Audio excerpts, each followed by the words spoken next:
time to reveal the winner of our final award. This is for the overall winner of the Tesco Magazine Mum of the Year Awards, and this year's recipient is truly extraordinary. Yeah, Wendy's done a fantastic job, put everything on the line to do what she's doing. I think she's a wonderful woman and it's a fantastic cause. She's a fantastic woman, she's achieved fantastic things, Tesco Mum of the Year. 20 years ago, experts hadn't yet discovered the genetic link to breast cancer. We now know that fact all too well, and we're more familiar with the options available. But it's doubtful that we would be as informed as we are today without the help of one remarkable woman. Her name is Wendy Watson. She's our overall winner. She's campaigned tirelessly to change the way the world views breast cancer, and she has battled literally for the past 15 years to ensure that women with a family history of breast cancer get the help, support and advice that they need. We're here in Overhaden to meet Wendy Watson and find out more about this amazing and inspirational person. Hello Wendy, thanks for meeting us. You're the founder of the National Hereditary Breast Cancer Helpline. How did that happen? Well, I became the first person in the UK to have preventive surgery for breast cancer because I had 9 relatives with the disease, and I felt really lucky. It was a real struggle to get this surgery because there was a lot of resistance to it. I was asking for healthy tissue to be removed, but with 10 relatives with the disease, it seemed an obvious choice for me. And then looking into it all, I realised that there were actually quite a number of families with a similar risk, really, and who might be equally being turned away by the GP saying there is no such thing. So I did a lot of work to raise awareness of hereditary breast cancer, and I wrote to the Department of Health, to the Health Minister, and I was invited to go to Whitehall to meet the Minister, and I was asked to set the helpline up. Oh, wow, that's a great job you've done there. Well, to me it was something that was really important because genetic services weren't really recognised, they weren't funded, and so some people could get a referral and others couldn't.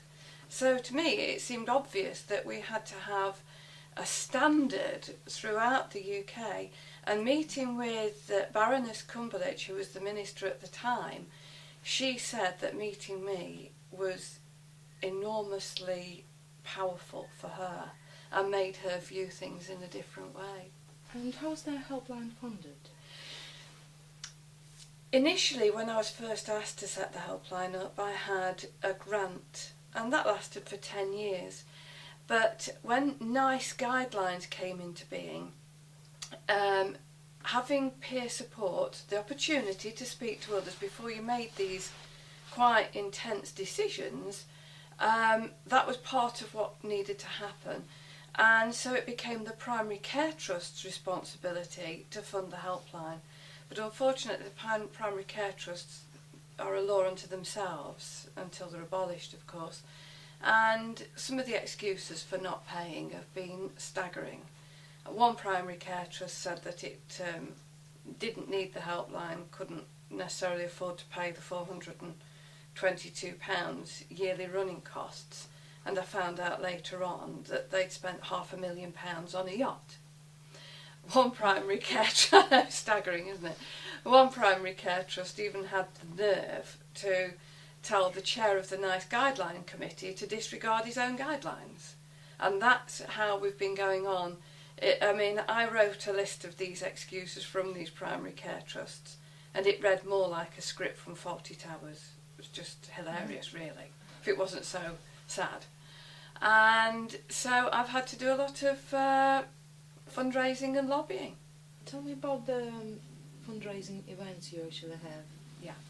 My daughter runs most of the fundraising events, but other people now are getting on board and helping and doing little events around Britain, just in a small way, but it builds, doesn't it? And Becky does an annual ball, and which we've had, which have been enormously successful, very well attended, very well supported, and people are just bowled over with the amount we've managed to achieve just with such a small group of people. It's amazing, yeah. Recently, you became the Tesco Mom of the Year 2011, and how did that feel? And has that affected your helpline and you as a person? Actually, being the overall winner of the Tesco Mum of the Year was amazing for me. As I said on the film, it's given huge recognition for the work that we do. Mm-hmm. The fact that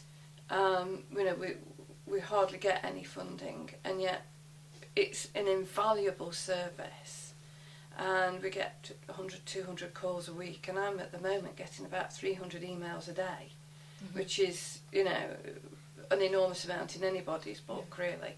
And so you can just see how needed it is. And this recognition, I think, gives me the opportunity to hammer on a few more doors and say, look, this needs properly funding. But at the moment, we're stuck because the primary care trusts have all the money to spend as they wish on their own salaries and pension pots and all sorts of things, and whatever care they deem important. But the problem is that the majority of them are accountants. So I don't really see how they can decide what nice guidelines are important and what aren't, when they aren't clinicians. It's a ridiculous state of affairs. Recently you released a book, I'm Still Standing. Tell me more about it. Well, my life has been really comical, to be honest. The things I've had to do to fight through, to actually be able to survive myself, and to find a way to cheat the breast cancer that had dogged our family, then to fighting to get services in place, to fight against patenting of genes and all the rest of it. And yet I am still here. And I thought, well, everybody said, you should write a book, because it's actually quite funny, because it's unbelievable. And so I called it I'm Still Standing, because people said that should be my theme tune. And so I've now written this book, and it's available on Amazon, and sixth form pupils are now looking to do it as courses, which is great in their A-levels. Amazing. Yeah, I'm really, really pleased about that. And so, it's being sold around the world, so we've just got to keep battling on. It's a great success. Well, I keep going. Somehow or other I keep going. I've no idea how sometimes, but I just keep battling on and just keep fighting every bit of bureaucracy that keeps getting put in my way. And I just don't think beyond today. I just think, right, which battles do I do today? And I deal with them. Sounds like you've got a lot, and just a lot, going on in your life. So what are your plans for future? Well, I'm hoping in the future, we've now trained up people to run support groups across the UK, and we've got 34 support groups, including an invaluable under-25s group. Because can you imagine, for people under 25, there's nothing for them. They can't have screening because they're too young, the breast tissue's too dense. So unless they choose surgery, there's nothing there for them. So we've got regional groups, and we've got this under-25s group. And we've got a Jewish group, because the Jewish sector are at much more increased risk of inheriting a fault. So I want to grow the groups more in 2012, and I'm also hoping that we get sensible funding so that I can spend less time arguing with primary care trusts and more time doing what I should be doing, and that's raising awareness and keeping going with the helpline. To see Wendy and the passion that she's got with writing this book, it's quite inspirational. If I'm representing lots of people that are in my situation, it's just a thank you. And a thank you for being there in the middle of the night, for all the inspiration, the kindness, and the support that seems to go on and on. So yeah, thank you. Wow, what an amazing woman. She certainly inspired me. I mean, I even got a signed copy of her book. How amazing is that? This book is available to buy from Tesco or Amazon, And I really can't wait to read that and find out more about Wendy Watson as a person. But for now, I'm on Facebook, joining her pages to keep updated on her progress.